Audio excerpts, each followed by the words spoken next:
There is no change in history without human emotion. 9/11 was not about technology. It was not about a wildcard event either. 9/11 was about human emotion in response to that event.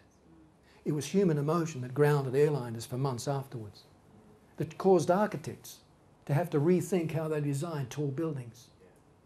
There's no change without emotion. There's no learning without emotion. In leadership theory, we call it Hebbian learning. People learn better when what they're learning connects with the emotional circuitry of their brain. There's no point pretending in your team that feelings don't count right now. People are feeling something. Freud said one of the reasons we become afraid is social aggravation. I don't usually agree with much Sigmund said, but in this case he's got a good point. Because fear is often built up over the water cooler at work as people talk to one another and aggravate each other's fears.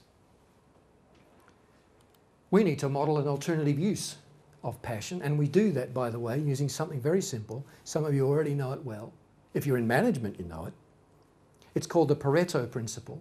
The fancy name is the Principle of Factor Sparsity. I call it, because I'm a simple man, the 80-20 rule.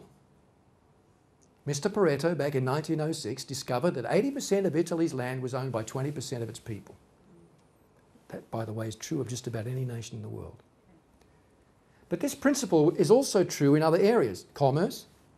Usually, 80% of a corporation's business comes from 20% of its clients. 80% of a charity's work is done by 20% of its partners and volunteers. In a church, how many know 80% of the work is often done by 20% of the really committed people?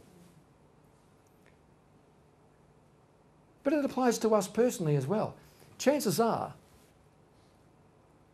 you will get 80% of your effectiveness as an individual leader from things that only take 20% of your resources and time.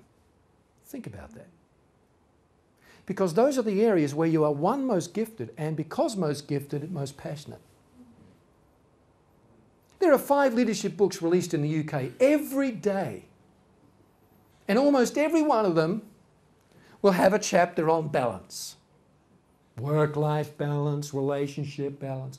Look, really good leaders, really great leaders are unbalanced people.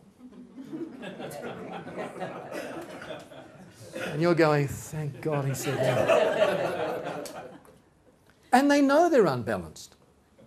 They complement their lack of balance with the gifts of others. Why spend all your time trying to be everything you're not? Why not concentrate on the 20% that produces the 80% result? Not only will you become more productive and more effective and more fruitful, but so will people around you. Because you'll begin releasing them to their 20% instead of insisting they do things they're no good at. Of course, you can't see your own 20%. You need someone to hold up the mirror. So you need someone you can trust. But you do need to do that for your team.